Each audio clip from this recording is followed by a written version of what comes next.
Z Débrief, en partenariat avec InmacWstore.com, le spécialiste de l'équipement informatique pour les professionnels.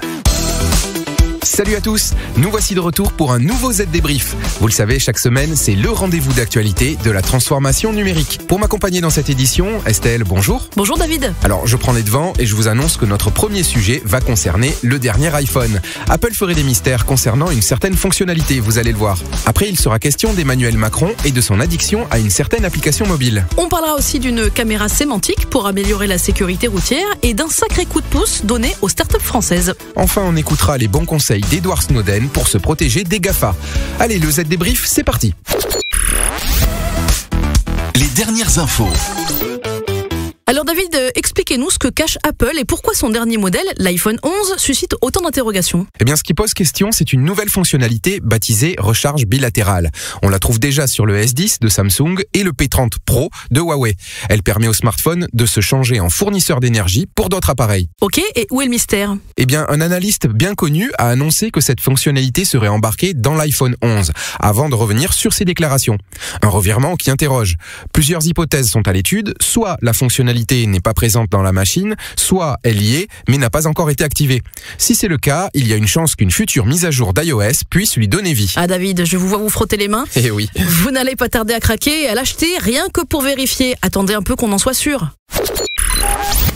Cette question maintenant, Emmanuel Macron se serait-il changé en Big Brother ? Ah, je vois de quoi vous voulez parler David. Pas de parano, on se calme. Il s'agit de l'utilisation d'une application mobile par le président français pour suivre le travail des ministres. Pour suivre, oui, mais surtout pour contrôler. L'application aurait pour objectif d'évaluer en temps réel et plusieurs fois par jour la mise en chantier des réformes du quinquennat, comme l'éducation, l'assurance chômage ou encore la limitation de la vitesse à 80 km/h. Ok David, je vois où vous voulez en venir. Sachez que ce sont des membres de l'équipe rapprochée du président qui aurait créé l'application. Les données qui l'alimentent seraient administrées par la direction de la transformation publique et cela ne concernerait bien sûr que le gouvernement. Oui, mais cette appli devrait intéresser des dirigeants d'entreprise et là, je crains le pire. De toute façon, le président de la République refuse de la rendre accessible au grand public, donc n'ayez crainte. Ouais, je suis pas convaincu. Et vous, auditeurs, vous en pensez quoi ? Ça vous inquiète ? Vous énerve ? Que faut-il faire pour se protéger si on a peur de telles fonctionnalités ? Dites-le nous sur le site zdnet.fr. Maintenant David, on parle d'une petite révolution qui se prépare du côté des voitures autonomes. Oui, l'entreprise Outsight, une start-up française, travaille sur un laser de faible puissance installé dans une caméra sémantique 3D.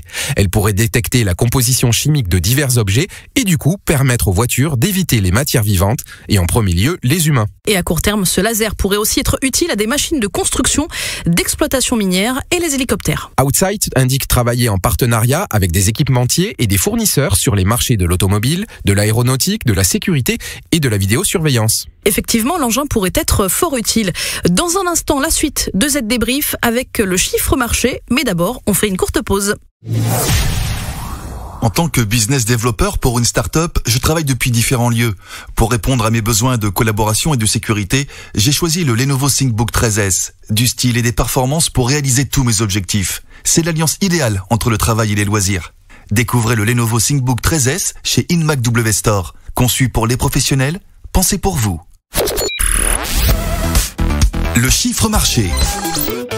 Une sacrée somme cette semaine, 5 milliards d'euros, a-t-on appris, devrait aller dans les poches des startups françaises. 5 milliards, ça fait beaucoup, expliquez-vous. Eh bien l'idée, elle vient du président français, c'est de multiplier par 2 le nombre de licornes hexagonales d'ici 2025. Des licornes, 5 milliards pour des licornes. David, vous allez bien ? Oui, Estelle. L'idée, je m'explique mieux, c'est de multiplier par 2 le nombre de startups valorisées à plus d'1 milliard de dollars. Ces startups-là, on les appelle des licornes. Et pour cela, les grands investisseurs institutionnels, les assureurs et les banques se sont engagés à miser 5 milliards d'euros dans les startups françaises en croissance. Ah, j'ai compris. Pour que nos petits génies puissent développer leur société sans être obligés d'aller chercher des capitaux étrangers et du coup provoquer une fuite des cerveaux et de leurs inventions. Exactement. Ça peut toujours être utile.